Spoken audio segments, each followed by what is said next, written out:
اسی مٹی میں چلا گیا۔ اب جنازے کے پیچھے جو دعائیں پڑھنے کا کہا گیا نیک لوگوں نے پڑھی، ان کو ہم یاد نہیں کرتے۔ ہماری بدقسمتی ہے کہ جو موقع یہ تذکر کا تھا،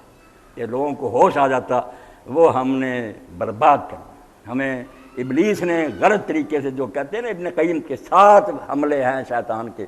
آخری ہے کہ یہ نیکی سے بعد نہیں آتا۔ اب نیکی کے رنگ میں اس کو دھوکہ دے دیا، کلمہ شہادت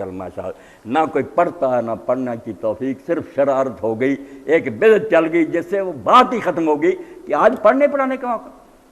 صحابہ کرام 3 موقعوں پر خاموشی کو پسند کرتے تھے کہ یہاں زبان بھی نہ ہے، کوئی نہ پوچھے کہ سیٹھ صاحب کیا ہو رہا ملے، یہ ایسی باتوں کا موقع۔ جنازے کے ساتھ سر جھکائے جاؤ اور یہ مراقبہ کرو کہ اس کے بعد شاید مجھے اٹھا لیں، اس کے بعد میری باری آئے، یہ ذکر ہے اس کا۔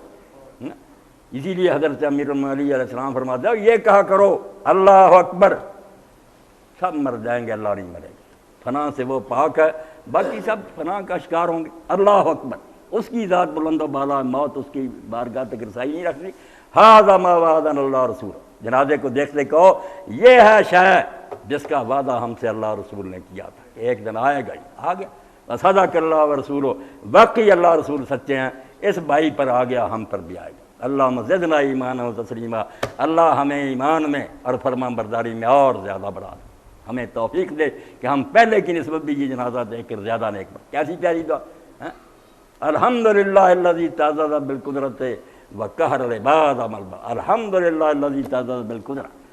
اپنی حکومت دکھاتا، فرمایا شکر ہے اس کا، اللہ کا تعریف اس کی ہے جس نے لباس پہن رکھا ہے غلبے کا،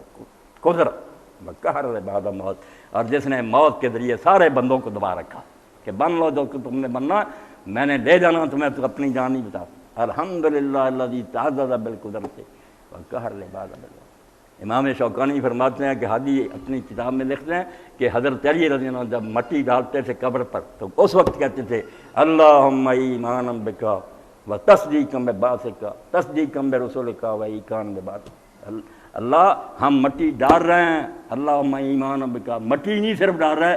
ہم مٹی ڈالتے ہو تو اس پر پورا ایمان رکھتے ہیں کہ واقعی تو ہمارا بادشاہ جو چاہے کرے، اور تصدیق برسولکا، اور تیرے رسولوں کو سچا مانتے ہیں کہ یہ دنیا چھوڑنی اور آگے صاحب بنا، وہی کان ہمیں باسکا، اور دوبارہ اٹھنے پر بھی ہم یقین رکھتے ہیں۔ اب قرآن پاک نے دوسرے مقام پر کہا کہ یہ بے ایمان جو کہتے ہیں کہ دوبارہ کیسے زندہ، فرمایا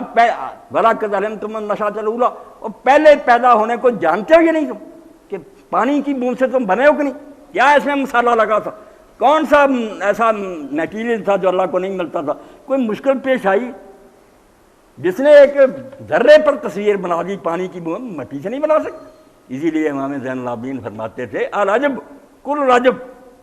لمن انکر النشأۃ الاخری وهو یری النشأۃ الاولی، حیرانی ہے اس بیوقوف کی عقل پر جو دوبارہ اٹھنے کو نہیں مانتا، حالانکہ وہ پہلے پیدا ہونے کو دیکھ چکا ہے، پہلی بار اللہ نے بنا لیا، اور اللہ تعالیٰ یہی قرآن نے کہتا ہے بھائی کامن سینس کی بات ہے کہ پہلی بار چیز بنانا کسی موجد کے لیے مشکل ہوتا، حالانکہ اللہ کے لیے وہ بھی مشکل نہیں، تو دوبارہ بنانا جب ایک بار پرزہ بنا لیا کروڑوں بار بنائے۔ مگر شرارتی لوگ بے ایمان آنکھیں بند کرنا چاہتے ہیں کہ دنیا کی لذتیں نہ ہماری خراب ہیں۔